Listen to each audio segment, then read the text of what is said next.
Olá pessoal, dando sequência na nossa série de vídeos Matemática para Todos, eu trouxe para vocês aqui um assunto muito legal, que na verdade quem trouxe esse assunto para mim foi meu filho, né? E ele perguntou para mim, ele está aprendendo isso agora na escola, ele perguntou para mim o que significa números primos, né? E aí eu expliquei para ele e tal, como que era números primos, mas por que chama primo? Né? Então, o que eu fiz? Recorri ao dicionário.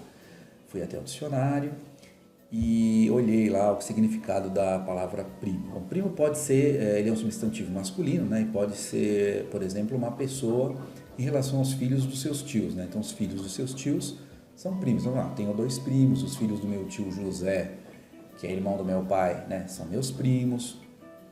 Eu tenho alguns parentes afastados, sem designação especial, então, que eu não conheço pessoalmente. Pode ser considerado primo, né? Tem um primo meu distante lá, enfim.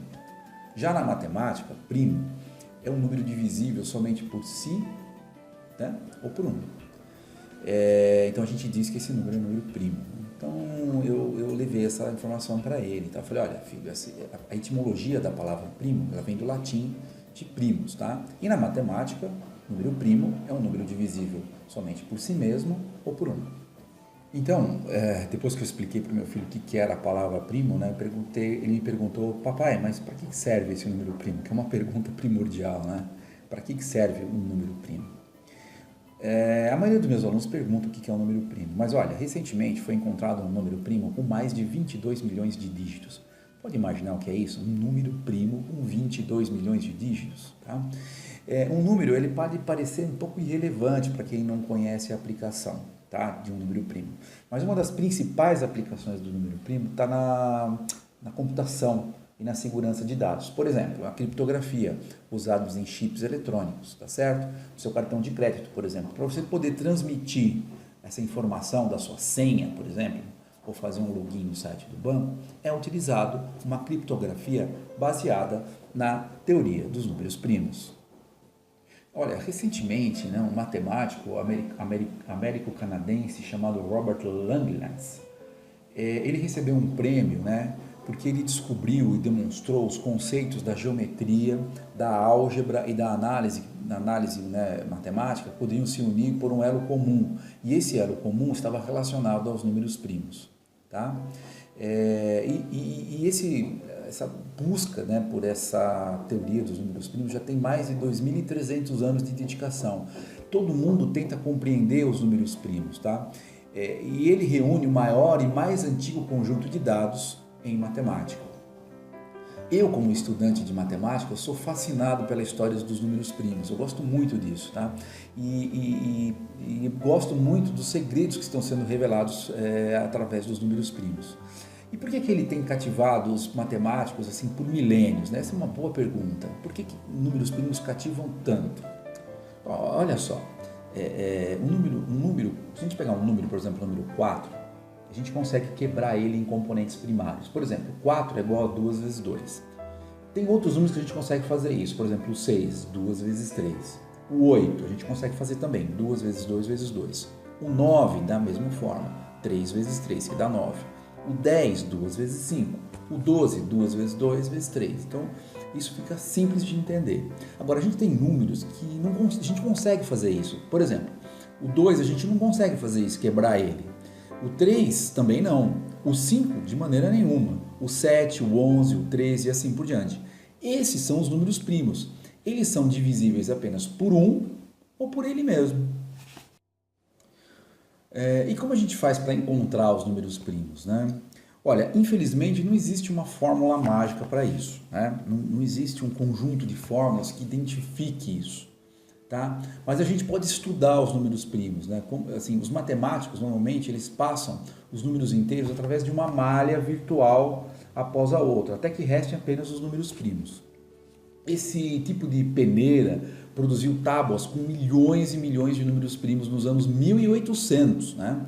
Isso permite que os computadores de hoje encontrem bilhões de números primos em menos de 1 segundo. Mas a ideia central da triagem não se alterou por mais de 2.000 anos. Um número primo é aquele medido apenas pela unidade, né? Escreveu o matemático Euclides em 300 anos antes de Cristo. Isso significa que eles não podem ser divididos em partes iguais por nenhum número menor, exceto o 1. Por convenção, os matemáticos não consideram o número 1 um número primo. E Euclides provou a infinidade dos números primos. E eles continuam para sempre. Imagine uma reta com os números assim e números primos continuando para sempre. Mas a história sugere que foi um tal de Erastótenes que nos deu o crivo para listá-los rapidamente. Olha só, vamos dar uma olhada aqui nessa figura. Olha que interessante. Aqui está o princípio da peneira. Primeiro, os números são filtrados e extraídos os múltiplos de 2. Agora, os múltiplos de 3, depois os de 5, depois os de 7. Os primeiros 4 números primos estão aqui. Se você fizer isso com todos os números de 2 a 100, apenas os números primos irão sobrar. Com 8 passos de triagem, você pode isolar os primos até o número 400, né? Imagina. E com 168 passos, podemos isolar até 1.000.000. Esse é o poder do crivo de Erastótenes. É muito simples, não é? Olha, tem uma figura muito antiga, né, que gostava de fazer tabulação dos números primos, que é um tal de John Pell. Foi um matemático inglês que se dedicou a criar tabelas de números úteis. Olha, ele estava motivado a resolver problemas aritméticos antigos do Diofanto de Alexandria, tá? Mas ele também tinha uma obstinação pessoal de organizar verdades matemáticas. E graças a seus esforços, os números primos até 100.000 já foram largamente conhecidos já nos anos iniciais de 1700. Mas por volta de 1800, projetos independentes já haviam tabulado todos os números primos até 1.000.000. Bom, aí naquela época, dos anos 1800, eles tentavam de todos os jeitos otimizar os passos para fazer a triagem dos números primos. Teve um matemático, um alemão chamado Carl Friedrich Heisenberg, que utilizou hastes ajustáveis bastante engenhosas para eliminar todos os múltiplos de uma página inteira de uma tabela de uma vez só. E por volta de 1800, o matemático Jacob Kulik havia embarcado em um projeto ambicioso de encontrar todos os números primos até 100 milhões. Olha só, esse monte de dados dos anos 1800 teria servido somente como uma tabela de referência se não fosse um tal de Carl Friedrich Gauss que não houvesse decidido analisar melhor os números primos em si. Munido de uma lista dos primos de até 3 milhões, Gauss começou a contá-los com um grupo de grupos em grupos de 1.000 unidades por vez. Aí ele contou os números primos até 1.000, depois os números primos entre 1.000 e 2.000, e depois os números primos entre 2.000 e 3.000, e assim por diante. Fazendo isso, Gauss descobriu que, conforme a contagem aumentava, os primos se tornavam gradualmente menos frequentes. Ok? De acordo com o inverso do logaritmo da contagem. Isso é um pouco difícil de compreender, mas em breve nós vamos fazer uma aula só de logaritmo, tá bom? A lei de Gauss não mostrava exatamente quantos números primos existem, mas dava uma estimativa bastante boa, chegava bem próximo da estimativa de números primos reais existentes entre esses valores. Por exemplo, a lei de Gauss previa 72 primos entre 1.000.000 e 1.000.001. Mas a contagem correta é de 75 primos. Ele tinha um erro de mais ou menos 4%. Bom, um século depois das primeiras investigações de Gauss, a sua lei foi comprovada no teorema dos números primos. O erro percentual se aproxima de zero para intervalo de números primos cada vez maiores. Olha só que interessante. Atualmente, todos os dados são oriundos de programas de computador.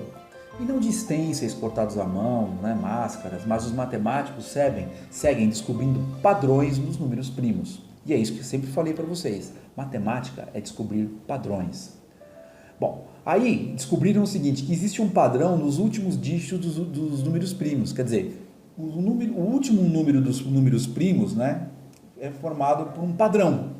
Por exemplo, com exceção do 2 e o 5, todos os números primos terminam com algarismos 1, 3, 7 ou 9. Nos anos 1800, lá atrás, foi provado que esses possíveis últimos algarismos eram igualmente frequentes. Ou seja, se observarmos os números primos até 1.000.000, cerca de 25% terminarão em 1, 25% terminarão em 3, 25% terminarão em 7 e 25% terminarão em 9. Então, pessoal, como a gente viu, um número primo é um número apenas divisível por 1 ou por ele mesmo. Mas quando você for ver seu pai fazendo uma transação com cartão de crédito ou uma transação bancária no computador, pode acreditar, no meio dessas transações existem milhões de números primos.